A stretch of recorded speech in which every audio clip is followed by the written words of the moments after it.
Bismillahirrahmanirrahim. Allahumma yassir wa la tu'assir wa tamikir. Allahumma yassir wa la tu'assir wa tamikir. Allahumma yassir wa la tu'assir wa tamikir. Jadi pemikiran manusia. Bagaimana manusia itu berpikir? Ibnu Khaldun hari ini akan mengupas bagaimana manusia itu berpikir. Selama ini kita menganggap manusia tidak bisa berpikir tanpa mantik, ya enggak? Butuhnya mantik biar kita bisa berpikir. Padahal sebelum ada mantik, kita sudah berpikir. Dan banyak sekali ulama yang tidak mempelajari mantik sudah berpikir dan pikirannya sangat brilian. Imam Syafi'i melahirkan usul fikih tidak memakai mantik. Banyak para ulama menghasilkan ilmu tanpa menggunakan berarti sudah berpikir. Maka anggapan tanpa belajar mantik maka pikiran kita salah itu keliru. Mempermudah berpikir, ya. Karena sudah ada konsep.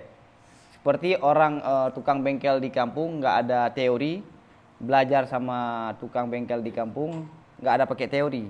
Dengan yang belajar pakai teori. Kadang yang di bengkel ini lebih hebat daripada yang pakai teori. Paham? Taib. Jadi al-fikrul insani, pemikiran manusia. Wa'lam ayyuhal muta'allimu anni uthifuka bifaidatin fi ta'allumika. Dan ketahui olehmu wahai murid, wahai orang-orang yang sedang belajar, bahwa sungguh aku beri hadiah kamu dengan satu faedah dalam proses belajarmu. Jadi Ibnu Khaldun ingin memberi satu hadiah untuk kita yang sedang belajar, untuk kita terapkan dalam proses belajar. Ini hasil perjalanan ilmiah Ibnu Khaldun. Fa in talaqaitaha bil kabuli wa amsaktaha bi yadis sinaati dafirta bi kanzin azimin wa dhakhiratin syarifatin. Maka jika kamu terima akannya faedah bil kabul, talaka itu yakni talaki, maka jika kamu sambut akannya faedah dengan penerimaan, wa amsaktaha, dan engkau genggam akannya faedah di tangan dengan tangannya kedisiplinan dan kepakaran, niscaya engkau telah temukan dengan gudang, dengan harta karun yang sangat besar dan penyimpanan yang mulia. Ini faedah yang sangat penting berarti. Wa uqaddimu laka muqaddimatan tu'inuka ala fahmiha. Dan aku beri pendahuluan bagimu, aku dahulukan bagimu akan pendahuluan. Pendahuluan ini akan membantumu untuk memahaminya faedah. Jadi Ibnu Khaldun akan menuangkan satu faedah yang sangat bermanfaat untuk kita. Dan beliau temukan ini berdasarkan perjalanan beliau yang sangat lama. Tapi sebelum masuk ke faedah itu, beliau memberi pengantar. Wadhalika, ini pengantarnya. Annal fikral insaniya tabi'atun makhsusatun fatarahallahu kama fatara saira mubtadi'atihi. Wadhalika, apa pengantarnya? Bahwa sungguh manusia, pikiran manusia, berpikirnya manusia itu adalah naluri yang khusus.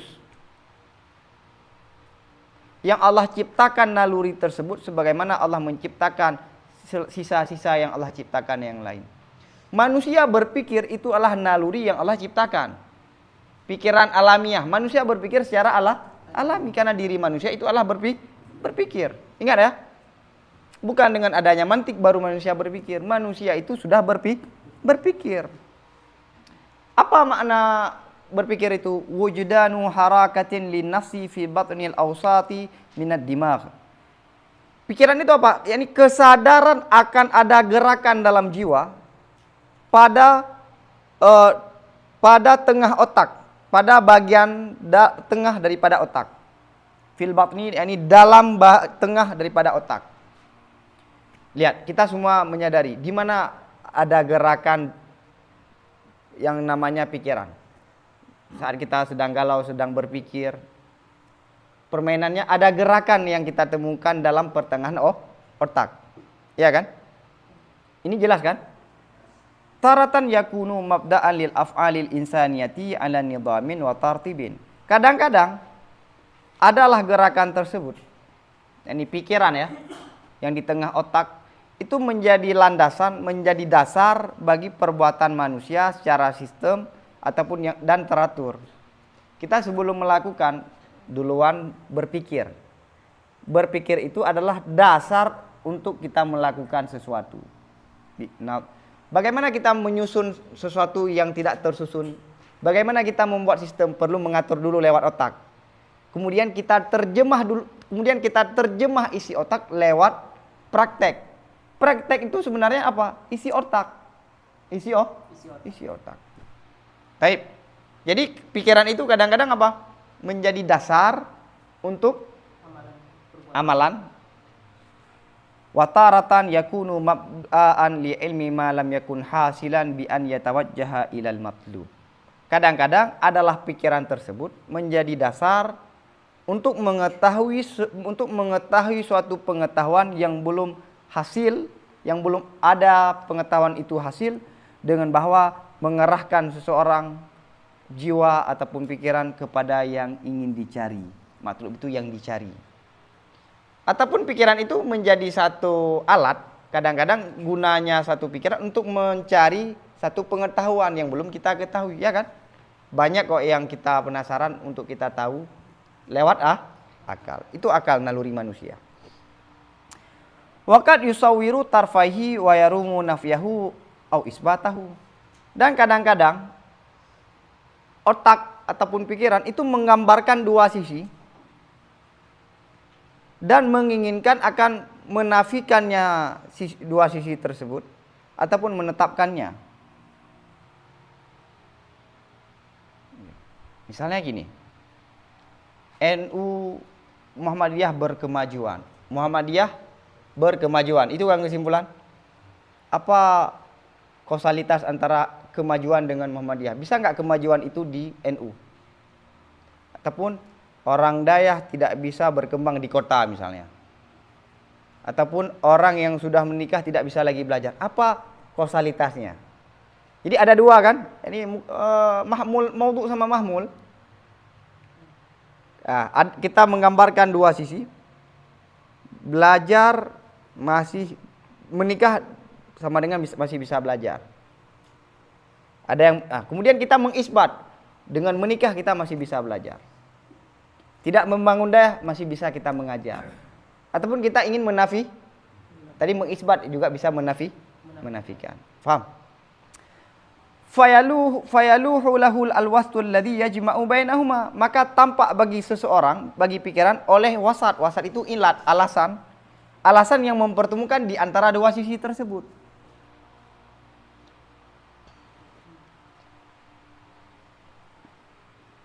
Alam semesta ini ada permulaan. Kenapa? Ini kan ada dua sisi, alam semesta ada permulaan. Apa yang menyebabkan alam semesta ini ada permulaan? Karena ada perubahan. Jadi yang menggabungkan keduanya apa? Wasatnya apa? Had wasat. Kalau dalam mantik, had wasat. Ya, had wasat itu sebenarnya apa? Kaidah berpikir. Setiap fenomena yang kita lihat, kita pasti mencari alasan. Kenapa begini? Misalnya biasanya klub bola, misalnya Real Madrid selalu menang. Hari ini kalah, pasti ada alasan. Kita cari alasan kan? Kita cari wasatnya. Taib, sebagaimana contoh yang saya sebutkan, kenapa NU identiknya perdesaan? Apakah diri NU itu emang harus di desa, tidak bisa berkembang di kota? Apa? Kemudian kita carilah faktor-faktornya. Oh, rupanya bukan suatu keniscayaan NU harus di kampung, bisa juga di kota-kota besar. Begitu juga Muhammadiyah itu berkemajuan bukan karena Muhammadiyahnya, tapi masyarakat yang mengembangkannya. Dan contoh-contoh yang lain. Jadi wasatnya. Paham? Ini pikiran manusia kan? Kenapa begini? Kenapa begitu? Kenapa yang seleting dengan kita banyak sekali yang alim tapi kita gagal? Had wasatnya, kita cari alasannya.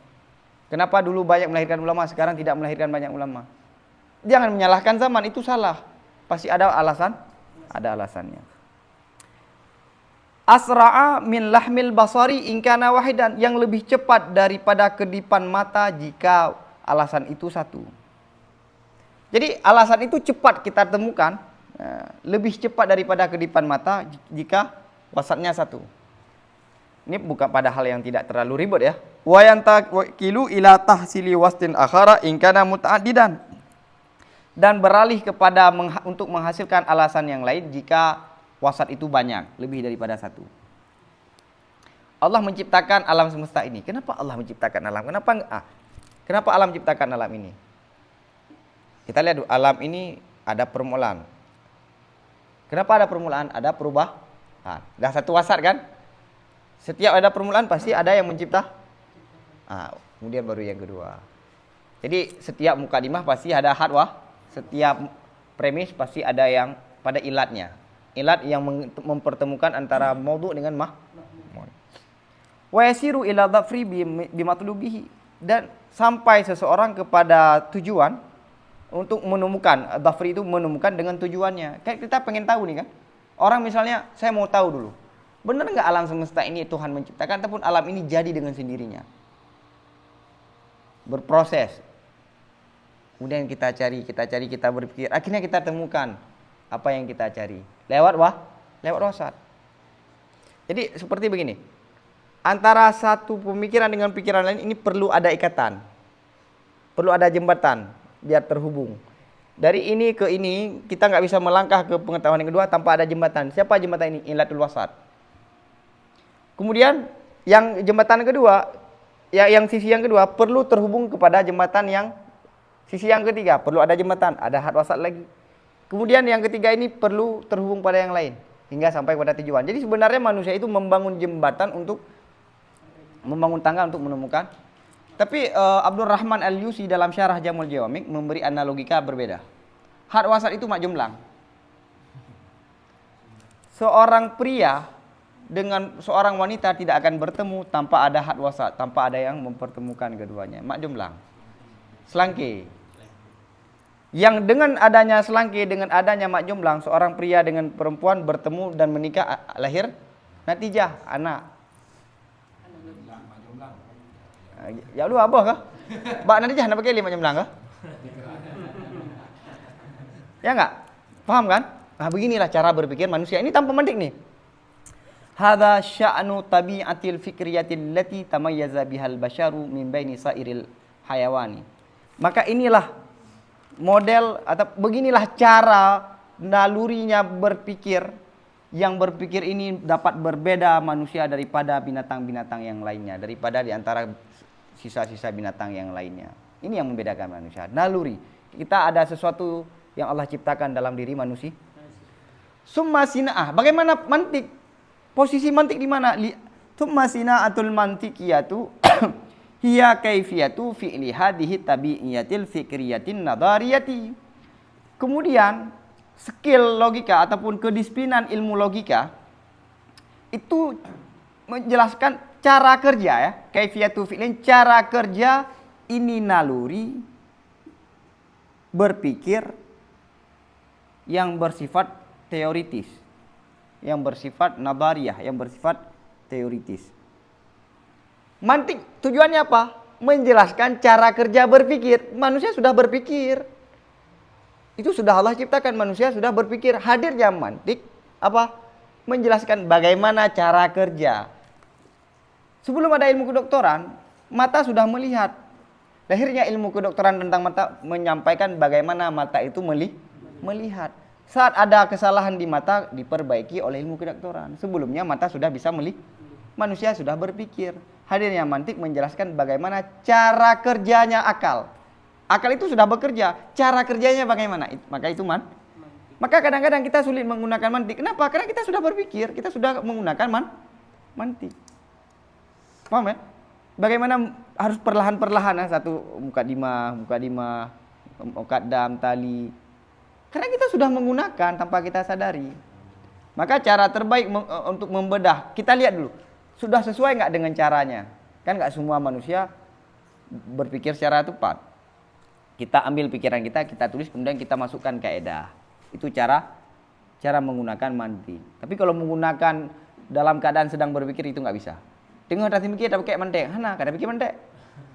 Ada pikir kaidah mantik. Kada buat data menu. Ya kan? Ya, ban. Tasifuhu liya'lama sadaduhu min khatihi. Sinaah mantikiyah, ini kedisiplinan ilmu mantik itu menggambarkannya berpikir untuk mengetahui akan benarnya pikiran daripada salahnya pikiran. Tujuan mantik adalah menggambarkan mana pikiran yang salah, mana pikiran yang hanya sekedar itu. Bukan hadir mantik untuk membuat manusia berpikir. Ada nggak anggapan-anggapan itu? Mantik itu membuat kita berpikir? Enggak, manusia sudah berpikir. Hadirnya mantik untuk menjelaskan cara kerja berpikir. Dan dengan mantik itu bisa menggambarkan mana pikiran benar, mana yang salah berdasarkan kaidah. Li'annaha wa in kana sawabu laha dzatiyan illa annahu qad ya'ridu laha al-khata'u fil aqalli min tasawwuri tarfaini ala ghairi suratihima wa min nashtibahil hayati fi nadmil qadaya wa tartibiha lin nataiji. Karena bahwa sungguh pikiran yang konsep yang modelnya teoritis, pikiran yang perlu berpikir, sekalipun adalah kebenaran, itu melekat baginya pikiran secara zati. Yani diri berpikir itu emang mencari kebenaran. Kebenaran itu melekat dengan berpikir. Ingat ya, pada dasarnya zati. Dasar manusia sehat. Kenapa sakit? Itu aridi namanya. Dasar manusia sehat. Dasar manusia itu dasar pikiran manusia itu berpikir yang benar. Cuma kadang-kadang ada yang membuat manusia berpikir salah. Akan tetapi bahwasanya kadang-kadang datang bagi pikiran oleh kesalahan fil akal dalam keadaan sedikit. Kenapa terjadi kesalahan? Daripada menggambarkan dua sisi di atas selain gambarnya. Salah dalam tasawur. Oke. Ataupun menyerupai bentuk, istibah menyerupai bentuk dalam menyusun qadhiyah dan mentartibkannya untuk menghasilkan natijah. Syakalnya tidak terpenuhi syarat syakal pertama, syakal kedua gitu. Paham? Ada loncat logika. Seperti ungkapan gini. Kata Gus Dur, heran ada orang mendengar ayat suci tidak menggetarkan hatinya, tidak wajilat qulubuhum. Tapi saat dia melihat patung Kristen, saat dia melihat salib, dia menggetar hatinya. Kan aneh itu. Padahal aneh nggak? Dia nggak menggetar membaca Al-Quran, mendengar ayat suci, ya nggak semuanya bisa tergetar. Itu perlu ada latihan, perlu perenungan. Tapi saat melihat keburukan yang paling final, ini kan kafir, melihat sesuatu yang di luar agama, kemudian takut, ya sangat wajar. Kenapa? Karena kafir itu resikonya lebih besar. Sedangkan menggetar saat kita membaca ayat suci itu adalah fadilah dalam membaca Al-Quran. Sedangkan ini sudah di luar Islam. Jadi ada cacat logika dalam penyamaan ini. Paham ya? Ini konteksnya adalah keluar dari agama, sedang konteksnya adalah penambahan iman. Oke. Suara Tuhan, suara rakyat adalah suara Tuhan. Pernah mendengar itu setiap pemilu udah keluar. Suara Tuhan, suara rakyat adalah suara Tuhan. Ya kan? Salah itu. Begini, analisanya gini. Kenapa mereka mengatakan suara rakyat adalah suara Tuhan? Rakyat, kemampuan rakyat itu ditentukan oleh kehendak Tuhan. Manusia tidak bisa berkehendak kecuali dengan kehendak Tuhan. Ya enggak? Semua yang kita lakukan berdasarkan kehendak Tuhan. Maka apa yang kita lakukan berarti kita maksiat, kita kafir, berarti kehendak Tuhan. Gini, benar. Tapi tidak semua yang Allah kehendaki itu Allah ridai. Suara rakyat adalah kehendak Tuhan, tapi belum tentu diridai oleh, karena dalam akidah ahli sunnah ridha dengan iradah berbeda. Nah, kan ada loncatan dalam penartibannya, surahnya. Jadi tadi masalah Pak yang barusan saya sebutkan, suara rakyat adalah suara Tuhan. Seolah makna suara Tuhan Allah meridai. Ini bermasalah tasawurnya. Ada nanti salahnya dalam penyusunannya. Oke? Fatu'inu al-mantika ala takhalusi min waratati hadzal fasad idza arada. Maka dapat dibantu oleh mantik terhadap bebas daripada daripada jurang ini kerusakan apabila datanglah kerusakan. Jadi saat kita sudah ragu dalam berpikir, maka yang membantu kita adalah mantik. Ini aridi ya, ari. Fal mantik idzan amrun sina'iyun musawikun littabi'iyatil fikriyati wa muntabikun ala surati fi'liha. Maka mantik saat itu, setelah dijelaskan ini, maka mantik saat itu adalah suatu perkara buatan ya kan, sinai. Suatu buatan, kedisiplinan yang berjalan seiring bagi naluri pikiran. Wa muntabikun, dan sesuai terhadap cara kerjanya pikiran. Jadi mantik itu adalah sesuai, seperti kita misalnya berdiri di depan kaca, yang ada di depan kaca dengan kita sama. Tapi apakah yang di depan kaca adalah kita? Berbeda. Paham? Jadi mantik adalah selaras, seiring perjalanannya dengan pikiran manusia, dan dia sesuai dengan bentuk cara kerja pikiran. Taib. Paham ya? Mantik itu adalah menjelaskan cara kerja pikiran. Walikaunihi amaran sina'iyan stukniya anhu fil aksari. Karena mantik itu adalah suatu perkara yang kedisiplinan, yakni buatan ya, bukan naluri ya, buatan. Karena sina'ah kan itu dihasilkan. Ingat, sina'ah itu suatu yang dilatih, dihasilkan. Tidak dibutuhkan daripada mantik pada kebanyakan orang. Banyak orang tidak perlu belajar mantik. Suyuti, Ibnu Salah, banyak tokoh-tokoh mutakalim tidak belajar mantik. Sahabat tidak belajar mantik. Walidzalika tajidu katsiran, karena sedemikian kamu temukan banyak sekali daripada tokoh-tokoh besar, daripada orang-orang yang kritis, orang-orang yang hebat secara pikiran, fi khalikati, yakni dalam nalurinya, yahsilu, mereka menghasilkan terhadap ilmu-ilmu, dalam berbagai ilmu tanpa ada bantuan sina'ah ilmu mantik. Banyak tokoh-tokoh besar melahirkan ilmu, menemukan kebenaran, dapat menciptakan ilmu-ilmu baru tanpa ada bantuan Kenapa? Karena dalam pikirannya, karena dalam dirinya sudah berpikir. Karena berpikir itu adalah naluri pikiran manusia. Jangan salah ya. Makanya Imam Nawawi mengharamkan mantik, tapi lihat karya Imam Nawawi dalam fikih, dalam mustalah hadis. Luar biasa keren. Paham? Nah, kemudian kita lihat dulu mantik itu kapan lahir. Mantik itu tidak dibutuhkan di masyarakat yang pikirannya sehat. Mantik itu dibutuhkan saat masyarakat tidak sehat lagi berpikir.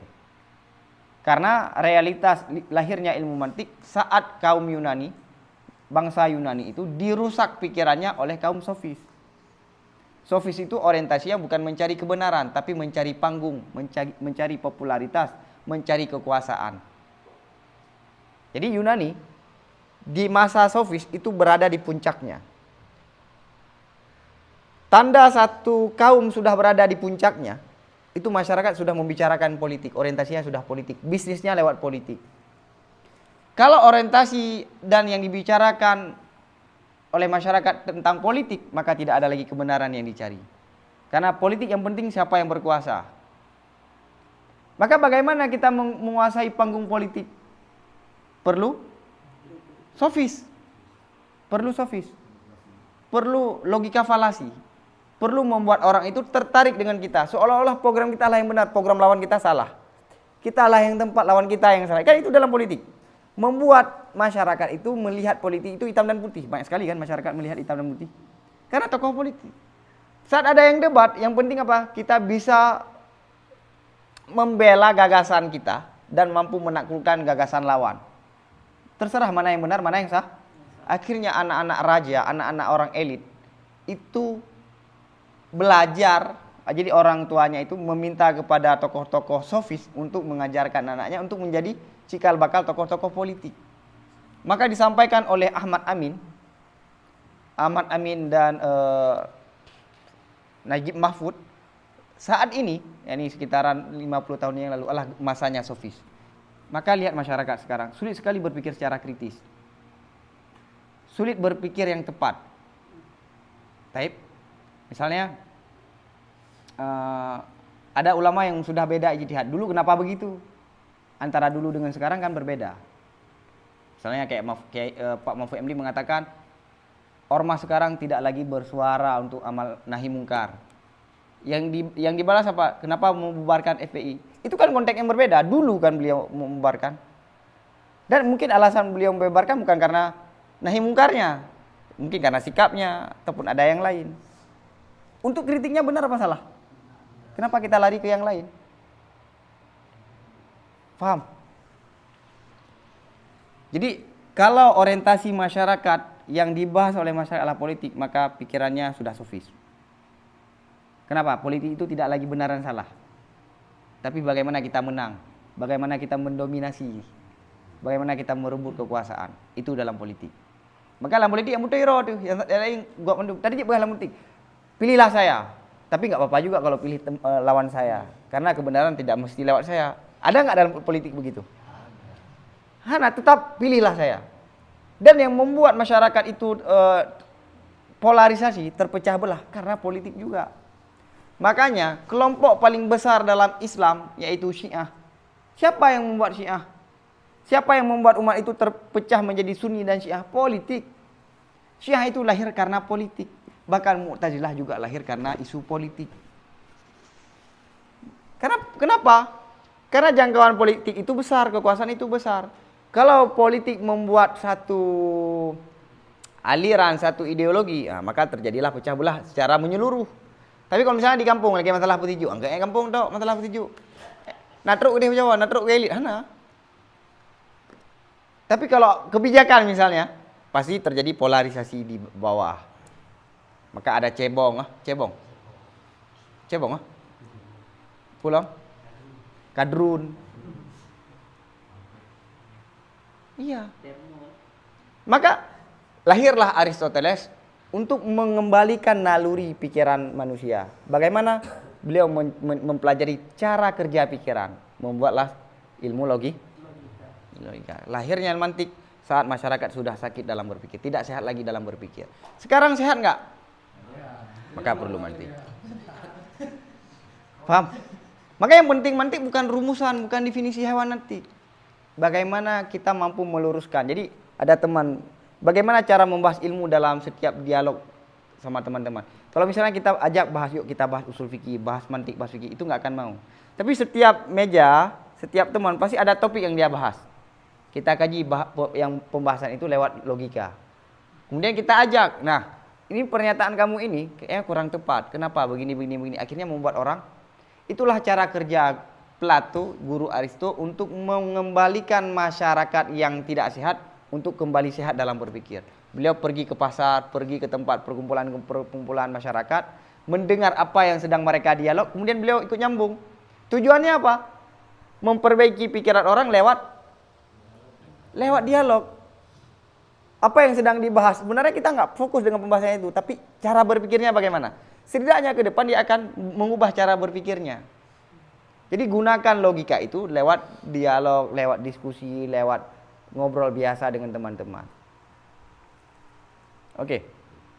Lagi aja pegah menurut masalah mengkawin dengan Bentar.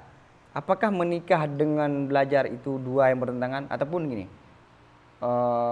Kita perlu ikhlas, maka jangan cari duit dalam mengajar ilmu. Bentar. Nah, ikhlas itu apa? Tasawur kan? Kemudian apakah dengan kita meminta uang, dengan kita mendapatkan gaji dari mengajar, apakah keikhlasan kita hilang? Nah, akhirnya kan setidaknya dia sudah mulai berpikir dulu. Nanti di kesimpulan, oh iya bisa kok ikhlas, tapi mendapatkan nggak gaji. Bisa nggak manusia melakukan tanpa ada sebab, tanpa ada tujuan? Bisa nggak manusia melakukan tanpa ada sebab? Enggak. Maka itulah alasannya kenapa Allah memberikan semua yang manusia inginkan di surga bentuknya material kan? Kenikmatan yang Allah tawarkan di surga apa? Material semua kan? Bidadari, kendaraan mewah, rumah mewah, makanan mewah, minuman yang mewah. Kan material semua itu. Kenapa? Karena manusia tidak bisa melakukan tanpa materi. Jadi Allah tawarkan, Allah pintar juga. Allah menawarkan, aku tahu yang kalian mau adalah materi, kenikmatan. Nah, kenikmatan ini nggak akan kamu temukan di dunia. Walaupun kamu ada menikmati kenikmatan, tapi nanti diselangi ataupun diiringi dengan sakit, dengan kecewa. Nanti di surga akan aku berikan sesuatu kenikmatan yang tidak pernah terbayang. Terbayang saja tidak pernah.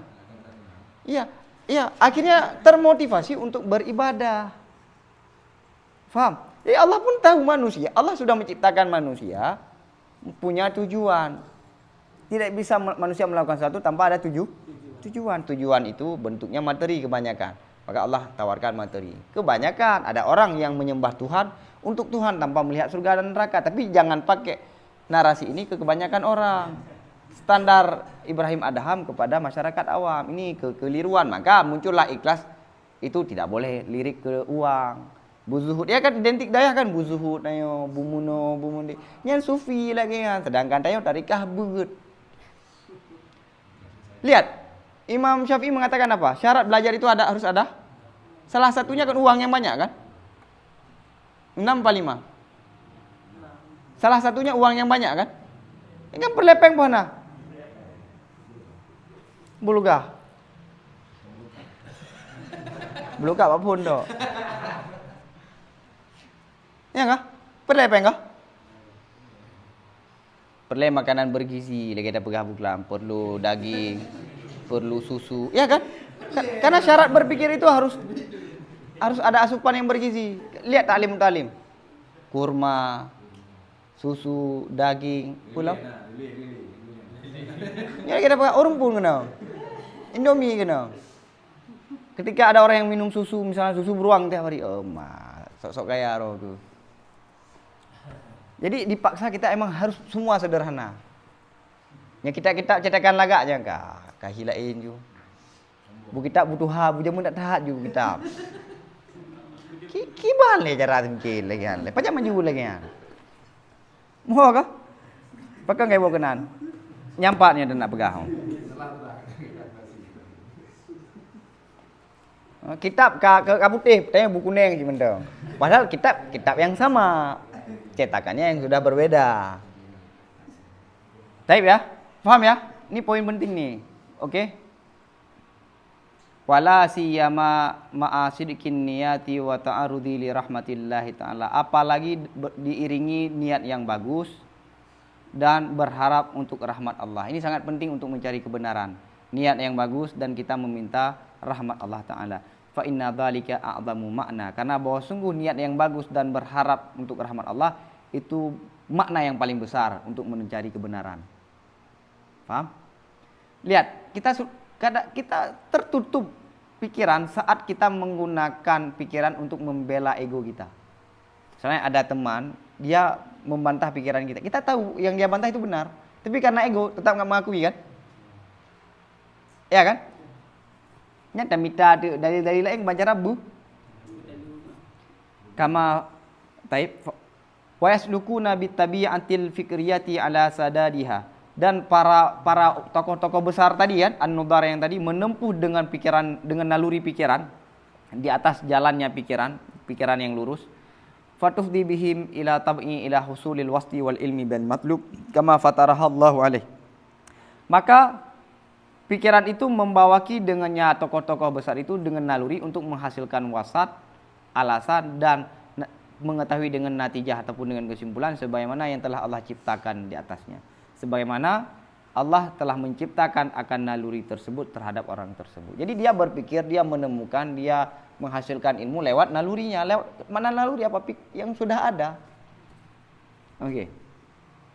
Tsumma min duni hadzal amri sina'i alladhi huwal mantiq. Kemudian di bawah perkara ini yakni kedisiplinan ingat ya, perlu ada usaha. Yaitu mantik, itu ada pengantar lain daripada mengajar. Jadi tahap yang tadi apa? Berpikir. Kalau kita sudah menggunakan pikiran, interaksi kita dengan makna apa dengan lafal? Berpikir itu interaksinya dengan makna, tidak lagi dengan lafal. Kalau kita berpikir masih interaksi dengan lafal, sama dengan itu belum berpikir. Paham? Maka mempelajari, makanya menurut Syekh Hasan Attar, kitab Isaguji lebih bagus daripada Sulam Munawwarak. Ini disampaikan dalam syarah Sulam Munawwarak sendiri.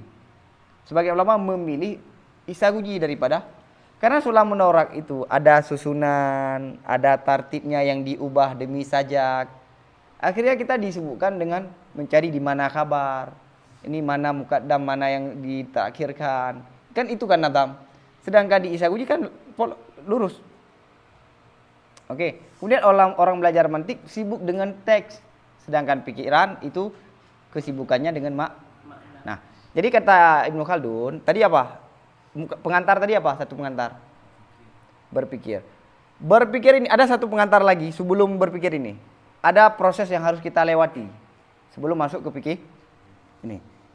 Wahya ma'rifatul alfad, yaitu mengetahui lafal, mengetahui bahasa. Di sinilah disampaikan siapa saja yang paham nahu maka akan paham semuanya. Enggak mesti nahu. Siapa saja yang paham bahasa Inggris dia akan bisa paham semuanya. Karena sekarang banyak ilmu ditulis dalam bahasa Inggris. Siapa saja yang paham bahasa Indonesia, maka dia akan paham semua ilmu yang ditulis dalam bahasa Indonesia. Paham nggak? Siapa saja yang paham nahu, maka semua ilmu yang ditulis dalam bahasa Arab, Al-Quran, hadis, kita akan paham. Kenapa? Karena ilmu ditulis dengan bahasa Arab.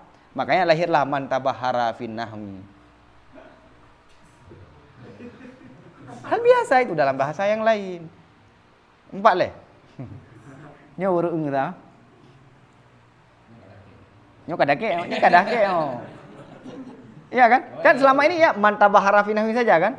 Kenapa? Kalau kita menguasai nahwu maka kita akan mudah menguasai ilmu yang lain. Karena ilmu yang lain ditulis dalam bahasa nahwu, dalam bahasa Arab. Kaedahnya ya pasti kaedah nahwu. Sekarang kebanyakan ilmu ditulis dalam bahasa Inggris. Maka mantabahara fil Inggris fakat tabahara fi. Itu hanya sekedar apa? Ilmu ditulis dengan bahasa apa? Paham ya? Cetak ya, penting. Ini mengetahui bahasa. Lafal. Wa dalalatuhu alal ma'ani dhihniyah. Dan lafal itu menunjuki terhadap makna yang ada dalam pikiran. Yang datanglah makna daripada melihat tulisan rusum ya dengan kitab dan musyafahah. Musyafahah apa? Musyafahah. Musyafahah. Ini interaksi lisan dengan berbicara. Jadi begini. Makna itu kan dalam pikiran. Ilmu mantik adalah membahas pikiran. Pikiran-pikiran abstrak. Sebelum masuk ke dalam pikiran, ada jalan untuk menuju pikiran. Orang biasanya menerjemah pikirannya lewat bahasa. Ada kala lewat tulisan, ada kala lewat ucapan. Kita untuk masuk ke pikiran harus melalui bahasa. Kenapa? Karena orang untuk mengungkapkan pikirannya lewat tulisan ataupun penyampaian. Usul fikih adalah ilmu yang disusun oleh Imam Syafi'i. Bagaimana Imam Syafi'i mampu menyusun usul fikih? Apa logikanya? Sebelum masuk ke situ, Imam Syafi'i menyampaikan usul fikih lewat bahasa. Maka untuk memahami usul fikih, kita harus berhadapan dengan ilmu bahasa dulu, baru masuk ke masalahnya. Kita hanya sibuk di lafalnya, tidak melewati masalah bahasa. Maji galak urang ba ilmu nahwu to. Dakek ba ilmu nahwu to. Lihat ke depan. Fala budda ayyuhal muta'allimu min mujawazatika hadhil hujubi kulliha ilal fikri ila matlubika. Maka wajib wahai murid, wahai orang yang sedang belajar daripada kamu melewati akan ini tabir semuanya. Hingga mana? Hingga pikiran dalam pencaharianmu. Ini bahasa tadi tabir. Bagaimana kita tahu pikirannya seseorang? Lewat bahasa. Bagaimana kita tahu pikirannya seorang ulama besar? Lewat bahasa yang dia tulis. Maka sepatutnya kita harus melewati bahasa tersebut. Maka sebenarnya kita harus menguasai bahasa kan? Tapi jangan berhenti di bahasa. Kita harus menguasai pikirannya. Ilal fikri fi matlubi. Fa'awalan. Ya, ini penting. Fa'awalan. Dalalatul kitabatil marsumati alal alfadil makulati wahya akhafuha. Yang pertama sekali tulisan yakni ditunjuki oleh tulisan yang tertulis terhadap lafal yang diucapkan, ya kan? Tulisan itu menunjuki kepada lafal yang diucapkan. Wahya dan dalalah yang pertama ini yang paling ringan. Kita saat membaca kitab apa tantangan yang pertama sekali? Tulisan. Ini mengetahui makna kan? Tsumma dalalatul alfadil makulati alal ma'anil matlubah. Ini ingat ya. Yani Wujud zihni, ingat. Wujud kitabah. Wujud kan ada 4. Ada wujud kitabah, wujud alfat, wujud adhan, wujud a'yan. Wujud alfat, wujud kitabah itu menunjuk setiap yang ditulis itu pasti ada bahasanya. Setiap bahasa pasti ada dari pikiran, karena bahasa itu adalah menerjemahkan isi pikiran. Pikiran itu adalah dari bagaimana kita melihat realita. Realita sudah ada. Matahari sudah ada, diakui ataupun tidak diakui, matahari sudah. Bagaimana kita melihat matahari itu? Akhirnya hadir makna tentang matahari dalam pikir. Kita tangkap realita. Jadi pikiran itu adalah menangkap realita. Maka menangkap itu ada kala sesuai, ada kala tidak sesuai. Maka pikiran itu ada benar, ada yang salah. Sedangkan realita nggak pernah salah. Tuhan itu sudah ada sebelum manusia mengakui adanya Tuhan. Diakui ataupun tidak diakui tentang adanya Tuhan, Tuhan itu sudah ada. Karena realita itu tidak terikat dengan benar dan salah. Karena emang dia sudah ada. Pikiran itu menangkap realita. Ada yang tepat, ada yang tidak tepat. Maka ada yang benar, ada yang sah. Kemudian pikiran itu diterjemahkan lewat bahasa. Kemudian bahasa itu Maka tantangan yang pertama apa? Memahami yang ditulis. Kemudian memahami yang ditulis menunjuki kepada bahasa. Pada bahasa. Kemudian ditunjuki lafal yang diucapkan terhadap makna yang diinginkan. Ini makna zihin, makna yang ada dalam pikiran. Paham kan rentetannya? Realitas, kemudian menangkap realitas, melihat realitas dengan pikiran, kemudian menerjemahkan lewat bahasa, kemudian bahasa itu ada 4 dimensi. Wujud fil a'yan, yakni realitas, wujud fil adhan, yang ada dalam pikiran, wujud fil alfat, dalam pengucapan, keempat wujud fil kitab. Ini Imam Ghazali sering mengulang-ulang, Bajuri dan ulama-ulama besar yang lain. Tapi Ibnu Khaldun mengembangkan. Jadi, oke. Jadi saat kamu berhadapan dengan suatu ilmu, kamu akan berhadapan dengan tulisan. Tulisan menunjuki kepada ucapan. Ucapan ditunjuki oleh ucapan terhadap makna yang ada dalam pikiran. Baik. Tsummal qawaninu fi tartibil ma'ani lil istidlali fi qawalibihal al ma'rufati fi sina'atil mantiq. Kemudian kaedah-kaedah dalam menyusun makna untuk memberi dalil dalam bentuk-bentuknya makna yang sudah diketahuikan dalam ilmu mantik. Jadi coba lihat. Tanpa yang disampaikan oleh Ibnu Khaldun kan memang begitu. Kita baca, kita fikih. Yang pertama kita hadapi apa? Bahasa. Bahasa ini pasti ada ucapannya kan dari alfat. Karena pada dasarnya kan ucapan, belum ada tulisan. Dari ucapan ini ke Nah, makna ini kan disusun. Bagaimana satu makna dengan makna lain disusun menghasilkan natijah? Ini kita bedah lewat ilmu Maka proses mantik setelah kita menguasai makna. Maka para ulama mengatakan belajar nahwu dulu baru belajar mantik. Kenapa? Karena tantangan yang kamu temukan yang pertama sekali adalah bahasa. Maka kamu belajar nahwu dan saraf. Baru belajar saat kita bersinggungan dengan pikiran. Karena setiap di belakang makna itu ada pikiran.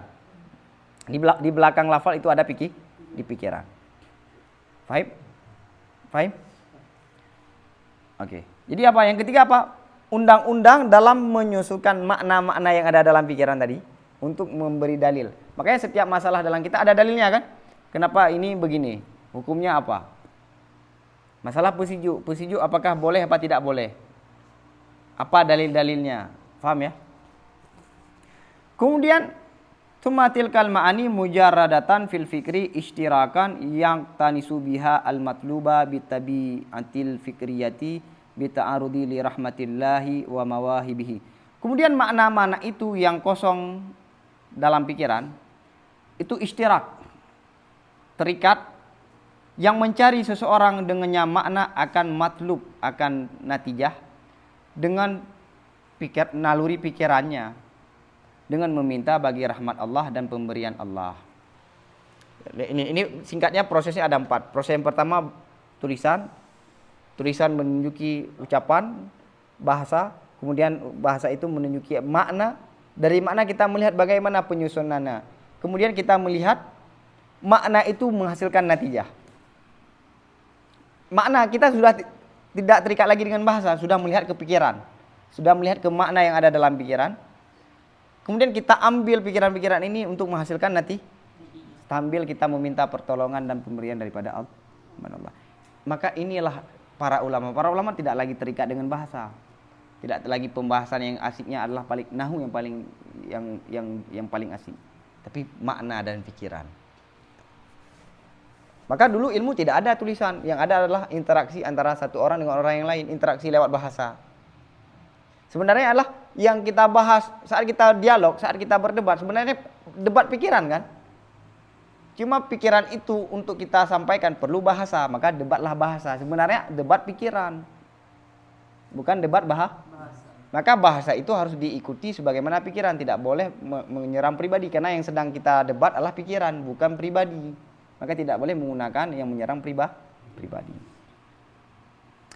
Walaisa kullu ahadin yatajawazu hadhil maratiba bi sur'atin, dan tidaklah semua orang itu mampu melewati tingkatan-tingkatan ini dengan cepat.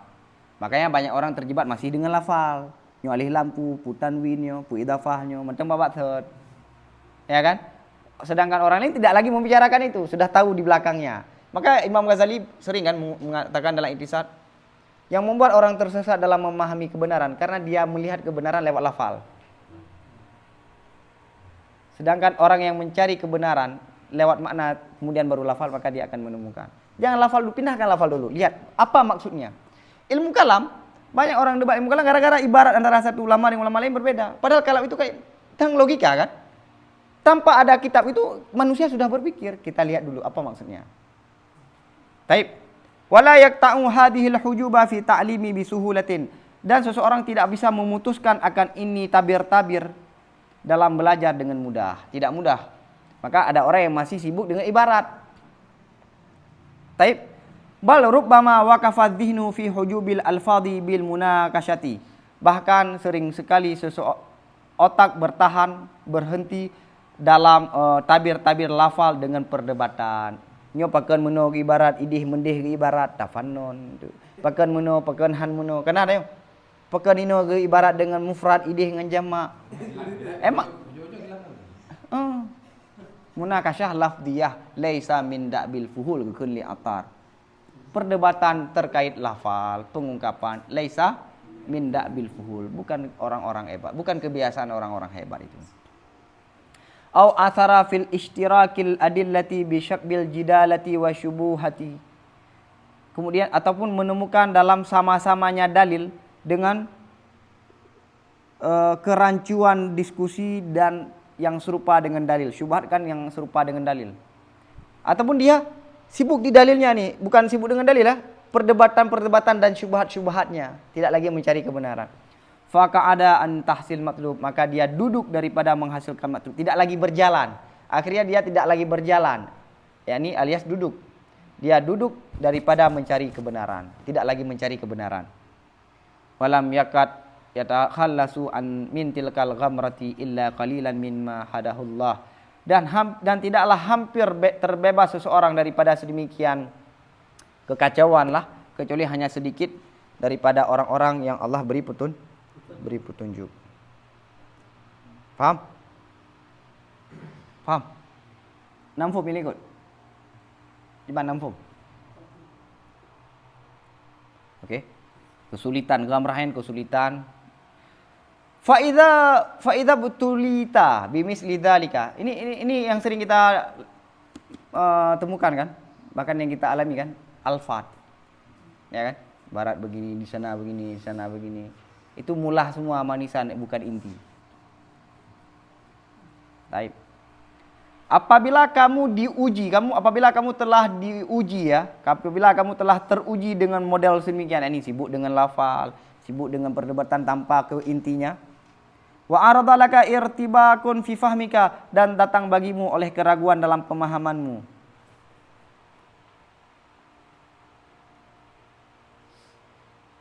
Taib. Maka apabila kamu diuji, ini misalnya udah menjadi, kita sudah melakukan itu, yang itu dianggap suatu cobaan lah. Kan cobaan bukan suatu yang kita inginkan kan, bukan suatu yang semestinya. Keraguan dalam pemahaman ataupun kacau dengan sebab syubhat dalam pikiranmu, ini dengan banyak sekali syubhat kacau dalam pikiranmu. Makanya orang yang belajar ilmu kalam langsung membaca kitab Imam Ar-Razi, maka dia akan ragu dengan Asy'ari. Baca Imam Ar-Razi bukan malah makin kuat, malah makin ragu. Kenapa? Syubhatnya beliau mengutarakan semuanya. Kenapa? Karena kita Imam Ar-Razi itu bukan untuk pelajar, tapi untuk orang yang sudah selesai dalam belajar. Dia sudah kuat sekali dalam akidah, baru baca kita Imam Ar-Razi. Taib. Seperti orang yang belum paham fikih sudah bahas fikih mukaran, malah membingung. Fatrah dalika, maka campakkanlah sedemikian. Kalau kamu sudah mengalami begini, buang dulu itu semua. Buang syubhat, buang dulu pembahasan lafal. Wantabit hujabal afadi wa awaika syubuhati, dan hindarilah dan tinggalkanlah tabir-tabir lafal dan rintangan-rintangan daripada syubhat. Jadi gini, kita untuk melihat pikiran karena harus lewat bahasa dulu kan. Ini kita sudah terjebak dengan bahasa. Ini gimana ungkapannya? Maka saya tertarik dengan penyampaian Syekh Mustafa. Kenapa kitab Sa'ad, kitab Said itu sulit, sedangkan kitab Imam Sanusi itu mudah. Syarah Kubra Imam Sanusi itu lebih mudah daripada kitab-kitab yang lain yang setara dengannya yang ditulis oleh ulama ajam. Karena dalam ilmu kalam ada tarikatul ajam, ada tarikatul bulaga namanya. Tarikah para orang Arab, tarikah orang ajam. Yang membedakan apa? Imam Sanusi itu berpikir dengan bahasa Arab. Berpikir dengan bahasa Arab. Seperti orang yang ngomong bahasa Inggris, ngomong bahasa Indo, dia berpikir dengan bahasa Aceh, kemudian dia menerjemahkan lewat bahasa Indonesia, bukan berpikir dengan bahasa Indonesia. Maka tanda orang yang sudah menguasai bahasa, dia sudah berpikir dengan bahasa itu. Jadi Imam Sanusi berpikir dengan bahasa Arab, kemudian menerjemahkan mudah. Sedangkan Said dan tokoh-tokoh yang lain berpikir dengan bahasa ajam, kemudian menerjemahkan. Kalau penerjemahan, lihat orang yang menerjemahkan misalnya dalam bahasa Inggris. Agak orang yang menguasai bahasa itu kan inti langsung. Tapi kalau kita enggak mutar-mutar dah. Untuk tak pegang maksud baik, maksudnya bacut toh. Untuk tak putar kenan bacut. Moho. Ya kan? Song kalimat le kah? Maka orang ajam dalam menulis ilmu itu tertibnya. Ini perlahan. Baik. Itu tarikatul ajam. Buang dulu semua itu. Tampakkan dulu tabir-tabir lafal itu dan syubhat-syubhat itu. Watrukil amra sinaiyah, dan tinggalkanlah perkara kedisiplinan tadi. Ini tinggalkan mantik dulu, kaedah-kaedah yang buang dulu. Ini gak masuk syakal keberapa, buang dulu. Jumlatan sekaligus. Wakhlus ila fadail fikri tabi'i, dan khususkan ataupun kosongkan kepada ruang pikiran yang naluri yang telah kamu diciptakan terhadapnya pikiran. Kembali ke pikiran tadi, pikiran naluri tadi, tabi'iyah, fikriyah. Kita berpikir dengan sendiri saja. Jangan lagi berpikir yang berinteraksi dengan bahasa, dengan kaedah-kaedah mantik dan pandangan-pandangan orang. Kan membingungkan nih, pandangan berbeda-beda. Kembalikan ke diri kita sendiri. Coba kita berpikir dengan sendiri. Ini bagus. Faham? Ini model ya. Wasarih naqdaraka fihi, dan hiasi pikiranmu padanya pikiran tadi. Wa farik dhihnaka fihi lil ghausi ala maramika minhu, dan kosongkan pikiranmu padanya persoalan tadi untuk mendalami, untuk lil ghausi, untuk menemukan terhadap tujuanmu daripadanya pikiran. Tadi apa? Buang dulu, kembali kepada pikiran naluri, kembali ke pikiran kita, pikiran yang belum diubah. Kemudian kosongkan pikiran kita untuk mencari tujuan kita dari topik yang sedang kita bahas. Ini keren. Wadi'an qadamaka haitsu wada'aha akabirun nabdari qablaka. Letakkan kakimu di tempat yang telah diletakkan akannya kaki oleh pembesar-pembesar sebelummu. Maka berpikirlah sebagaimana pembesar-pembesar sebelumnya berpikir. Paham ya kan? Wadi'an qadamaka, letakkan pikiranmu, yakni letakkan kakimu di tempat yang telah diletakkan kaki tempatnya oleh pembesar, tokoh-tokoh besar, ulama-ulama besar, akabin nadar, orang yang berpikir sebelum. Seperti Syekh Ali Jum'ah itu beliau mengatakan bagaimana Imam Syafi'i berpikir, keren sekali dalam kitab Kalal Imam Muhammadin Udma. Imam Ibnu Syekh Ali Jum'ah mempelajari bagaimana Imam Syafi'i berpikir sehingga menghasilkan usul fikih. Bagaimana Imam Syafi'i bisa menghasilkan usul fikih? Selama ini kan kita sekedar baca usul fikih kan. Bagaimana usul fikih itu lahir dari pikiran Imam Syafi'i? Apa yang dipikirkan oleh Imam Syafi'i? Itu berarti kan wadi'an qadamaka haitsu wada'aha akabirun nuqdar. Beliau meletakkan, lihat nih perintah kita, meletakkan kaki kita sebagaimana tokoh-tokoh besar. Berpikir sebagaimana tokoh besar berpikir. Nyata yang makin hari hanya loncat juga deh baca Bu Inoile, mempajan teruk tuh. Kapan kita bisa mencapai keilmuan generasi awal? Sedangkan generasi awal dengan sekarang kan segini. Kita maka untuk sampai ke generasi awal, ini dulu, ini, handro. Tapi yang Ino aja baca. Yang intinya sama si kitab akademi misalnya. Paham ya? Muta'aridan lil fathi minallah, yang meminta bagi pembukaan daripada Allah. Kama fataha alaihim min rahmatihi, sebagaimana Allah telah membukakan terhadap tokoh-tokoh besar sebelummu daripada rahmatnya Allah. Wa 'allamahum ma lam yakun ya'lamun, dan Allah telah memberitahu tokoh-tokoh besar sebelumnya sesuatu yang tidak adalah mereka itu mengetahui. Ya kan? Kita minta. Karena karunia itu tidak terbatas dengan waktu dan tempat. Fa idza fa'alta dzalika, apabila kamu telah melakukannya sedemikian, asyrakat 'alaika anwarul fathi minallahi bidafari bimatlubika. Tercerahkan terhadapmu oleh cahaya-cahaya pembukaan daripada Allah dengan mendapatkan dengan tujuanmu. Wa hasalal, coba baca, wa hasalal. Dan hasillah pimpinan imam, pimpinan, yang pimpinan itulah wasat ya, wasat sebenarnya. Ilat alladzi, yang Allah telah jadikan wasat itu daripada tuntutan ini pikiran, hasil dari pikiran. Dan Allah wa fitratika dan fataraka alaihi kama qulnahu, dan Allah telah menciptakanmu terhadapnya wasat tadi sebagaimana telah kami temukan. Kamu akan menemukan ilat-ilat tadi hasil dari proses pikiranmu. Kenapa? Karena pikiran itu telah Allah ciptakan padamu. Wahina idin, maka saat itu farji bihi ila kawalibil adillati wa suwariha. Maka setelah itu ya, maka kembalilah dengan pikiran tadi kepada bentuk-bentuk dalil dan format-format dalil. Jadi udah kita temukan nih kan, baru kembali ke bentuk dalil, format dalil, susun dalam bentuk mukaddimah, susun dalam bentuk premis. Pikiran dulu, jangan paham ya, pikiran dulu. Setelah itu baru kembali tapi fa'afriqhu fiha, maka kosongkanlah pikiran pada bentuk-bentuk dalil. Wa fihi, dan penuhi akannya pikiran akan haknya daripada undang-undang logika. Baru hiasi dengan logika bagaimana bentuknya. Bukan, paham ya? Sumaksuhu, kemudian pakaikan akan pikiran itu akan bentuk-bentuk lafal. Wa abrisuhu, dan munculkan akannya pikiran itu kepada alam kitab dan musyafah, interaksi. Wasikal ura, yang kuatlah ikatannya, yang dan kuatlah ura, dan benarlah bangunannya. Jadi yang disampaikan oleh Ibnu Khaldun ini bahwa pikiran dulu, biar pisahkan dulu bahasa, undang-undang dulu, pikir dulu dengan naluri kita, kembali ke pribadi kita. Setelah itu hiasi dengan logika, kemudian sampaikan dengan bahasa. Paham?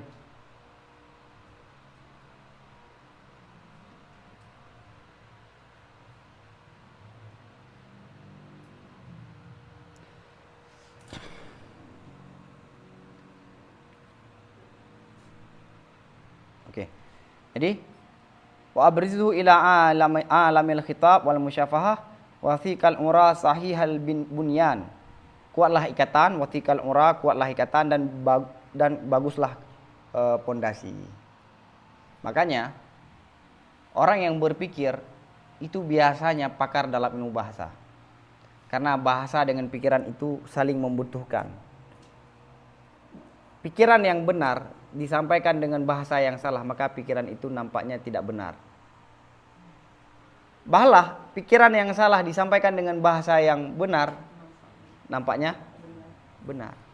Maka coba lihat Ghazali, Baqilani, tokoh-tokoh besar, malah pembesar ilmu balaghah itu ulama Mu'tazilah. Bagaimana kebenaran itu kita hiasi penyampaian dengan bahasa yang mudah dan yang tenang. Pikiran dulu, kemudian bahasa. Baik. Kita habisin aja ya. Tanggung ini kan. Wa amma in waqafta indal munakashati fil alfadhi wal syubuhati fil adillati sina'iyati. Dan adapun apabila kamu berhenti di saat berdebat pada bahasa, syubhat pada dalil-dalil ilmu logika, dan mencari mana yang benar dalil-dalilnya daripada salahnya.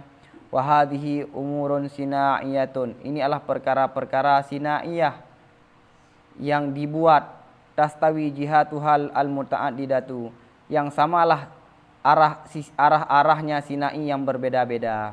Jadi kalau membaca kitab itu hanya fokus di bahasa dan dalil-dalil, lihat ini syakal keberapa, paham nggak? Selama ini kita belajar logika, seolah-olah logika itu bukan pikiran manusia. Terasa nggak? Padahal yang sedang dibicarakan dalam logika adalah pikiran manusia, bagaimana cara berpikir. Nggak ada interaksi kan? Ini yang maksud disampaikan oleh Mas Ali. Kalau kita baca logika, yuk kita pikirkan dulu. Kita logikakan logika, benar nggak? Oh iya ya, oh emang begini ya. Baru kembali ke angka benar. Lagi ada bertauhid, doktrin kan selama ini. Kenapa? Karena kita diajarkan terpisah dari tabi'iyah fikriyah, lari jauh daripada naluri pikiran manusia. Sekedar paham ibarat. Oke, yang pindahkan dulu kita. Andai nggak ada yang sampaikan, benar nggak dalam pikiran kita? Oh iya ya. Oh iya benar, emang begitu ya. Mestinya emang begitu. Kesadaran yang ditemukan. Kalau kita sudah sadar dengan kebenarannya, kemudian kita lihat, oh, akhirnya kita menemukan kebenaran karena apa? Karena diri kita, bukan karena ini hanya sekedar memberi petunjuk. Kitab itu hanya sekedar petunjuk. Begitu juga guru itu adalah sekedar petunjuk. Guru itu kan mursyid namanya, pada dasarnya memberi petunjuk menuju kepada kebenaran. Bagaimana kita tahu kebenaran? Dari kita sendiri. Maka tugas guru menumbuhkan kesadaran pada murid untuk mencari kebenaran. Kita buka jalan untuk mencari kebenaran. Baik. Islam saja artinya apa? Agama hidayah. Allah memberi petunjuk. Ada kala petunjuk hingga sampai tujuan, ada kala sekedar petunjuk. Sampai dengan tidak sampai terserah kamu nanti. Faham? Kan petunjuk tabuh baris, tabuh makna, tabuh surah. Tapi mana tapi beda baca kitab ke murid. Mana betul baca kitab leh. Bi petunjuk, beri dia kesadaran untuk mencari kebenaran. Bagaimana melihat kebenaran? Mungkin 2 kitab membaca dengan kita bisa mempengaruhi perjalanan hidupnya. 2 kitab ataupun 5 kitab baca dengan kita, dia bisa membaca ratusan ribuan kitab yang lain karena sudah ada petunjuk. Bangun kesadaran. Jadi bukan hanya dalam kitab. Coba kitab itu kita tutup, nggak ada. Benar nggak begitu? Ini usul fikih ini. Logika siapa? Logika manusia. Gak logika bahasa. Maka sinaiyah tadi, ini bahasa kaidah-kaidah itu kan sinaiyah. Sinai ditarik kemana saja bisa. Maka ini disampaikan. Ini adalah perkara sinaiyah, wad'iyah yang semua jihadnya sama. Wa tatasyabahu li ajlil wad'i wal istilahi, dan saling serupa antara satu dengan yang lain karena wada' dan karena istilah. Bisa ditarik syakal pertama, syakal kedua bingung. Ya kan?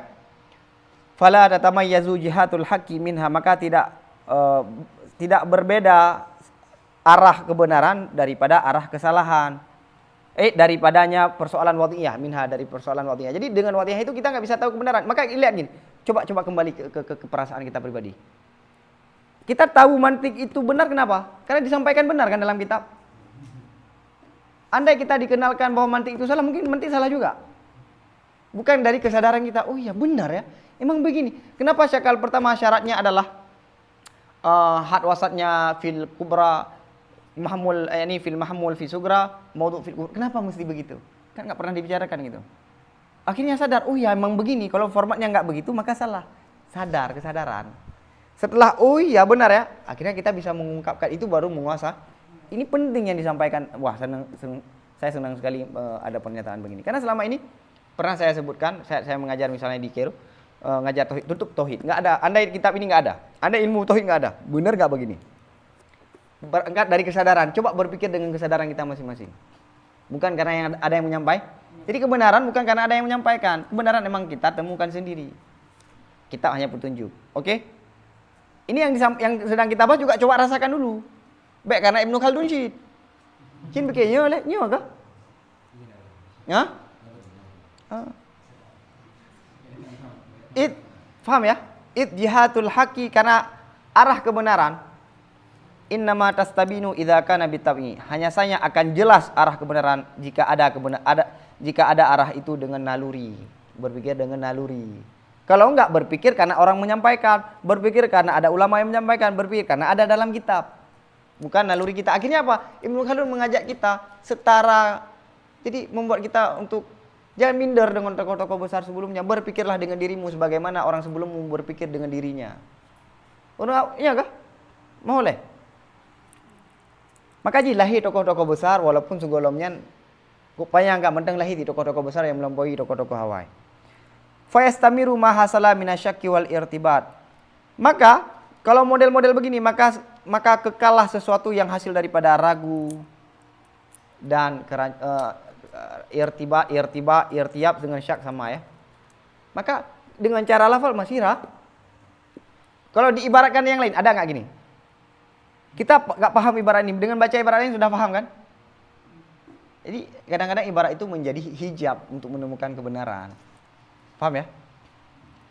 Watus dalul hujubu anil matlub, dan ditutup oleh tabir-tabir tadi di atas tujuan, kita enggak sampai tujuan. Watak udu bin nadiri an tahsilihi, dan tabir itu mendudukkan ya dengan orang yang sedang berpikir daripada mencapai tujuannya, akhirnya dia enggak sampai pada tujuan. Wa hadza sya'nul aktsari minan nudari wal mutaakhirin. Ini adalah model kebanyakan daripada pemikir-pemikir dan orang ulama-ulama generasi mutaakhirin yang emang sibuk di munakasyah lafziyah. Kenapa? Karena ikhtisar. Karena makna yang banyak perlu disampaikan dengan lafal yang sedikit, akhirnya kita perlu membedah. Akhirnya kita sibuk di lafal. Alasan dasarnya apa? Karena makna yang sangat luas disimpan dengan di bahasa yang sangat ringkas, muktasar. Bagaimana kita menemukan makna yang banyak itu? Lewat akhirnya makna itu pun enggak kita temukan karena sulit menggalinya. Paham kan kolerasinya? Siyama man sabakat lahu ujmatun fi lisanihi. Apalagi orang-orang yang telah terdahulu baginya oleh ajam pada lisannya. Dia bukan orang Arab, berpikirnya bukan Arab. Farabatan ala dinihi, maka terikat seseorang itu, maka terikat ajam itu terhadap otaknya. Ya gini, misalnya gini, kita orang ajam kan? Saat kita memahami ilmu yang ditulis bahasa Arab, apa tantangan kita? Kita sibuk dengan bahasa Arab. Intinya nggak kita dapatkan lagi. Paham? Farabatan andihnihi. Ajam itu mengikat pada otak kita. Oman hasalahu syukfun bil kanunil mantiki. Ataupun orang-orang yang hasil baginya oleh kerinduan dengan undang-undang mantik dan dia fanatik terhadap kaidah mantik, semua harus kaidah-kaidah mantik. Fa'taqid annahu dari'atu ila idrakil haq bitab'i. Maka ketahui olehmu bahwasanya itu adalah jalan untuk menemukan kebenaran dengan cara naluri. Itu adalah jalan. Maka cara yang begitu adalah jalan bahasa itu, mantik itu adalah jalan untuk menemukan kebenaran secara naluri. Fayaqa'u fil hayrati baina syubhatil adillati wa syukukiha. Maka jatuhlah seseorang dalam keraguan di antara syubhat-syubhat dalil dan keraguan-keraguan dalil. Dalil ini mengatakan A, dalil B mengatakan B. Ada kan misalnya qol sani, qol 2. Qol awal, qol yang kedua, qol yang ketiga. Dalilnya kok beda-beda, kok membuat kita makin ragu. Kenapa yang pertama itu enggak nampak emang kuat? Paham ya? Perlu dengan naluri. Wala yakadu yakhlusu minha, dan tidak hampirlah seseorang itu terbebas daripada keraguan-keraguan itu. Wadari'atu ila, ini ada masalah nih matan kayaknya. Coba baca matan. Fa'taqid annahu baca gimana? Fa'taqid. Baca fa'taqada. Gini, salah. Baca. Fa'taqada ya. Maka diyakini oleh orang yang tadi bahwa sungguh berdebat dengan bahasa, dengan undang-undang logika itu adalah jalan untuk menemukan kebenaran dengan naluri. Lihat, orang yang baru belajar mantik, dia baru tahu kebenaran bagaimana? Lihat mantik. Ya kan? Mantik dulu untuk menemukan kebenaran. Nah. Maka karena anggapan begini fayaqa'u fil hayrah, maka jatuhlah dalam keraguan di antara syubhat-syubhat dalil dan keraguan dalil, dan hampir dia tidak terbebas dari ini. Terus yang benar apa? Tadi saya salah, fa'taqid saya artikan amar. Wadari'atu ila darkil haq, dan jalan untuk menemukan kebenaran dengan naluri hanya saja dia yang jalan itu pikiran tabi'iyah. sebagaimana yang telah kami sampaikan akannya. Idza jurida an jami'il auham, apabila dikosongkan akannya pikiran dari semua anggapan-anggapan, wa ta'arradan nadiru fihi ila rahmatillah, dan mengharap oleh orang yang sedang berpikir padanya pikiran kepada rahmat Allah. Wa amal mantiku fa innama huwa wasifun li fi'li hadzal fikr. Adapun ilmu mantik, maka hanya saja ilmu mantik itu adalah yang menggambarkan bagi perbuatan, bagi kerjanya pikiran. Mantik itu adalah menggambarkan cara kerja ilmu, cara kerja pikir. Fa yusawiquhu lidzalika fil aksar, maka selaras dianya mantik akannya pikiran karena alasan itu pada kebanyakan. Ilmu logika apa? Menjelaskan cara kerja pikiran, maka banyak sesuai.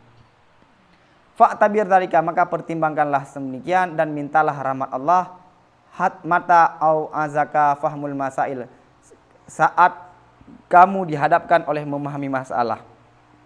Tusyriku alaika anwaruhu, akan terhiasi terhadapmu oleh cahaya-cahayanya dengan memberi ilham kepada sawab. Wallahu hadi ila rahmatihi wa mal ilmu illa min in. Ini keren Ibnu Khaldun, dan tidaklah ilmu kecuali daripada Allah.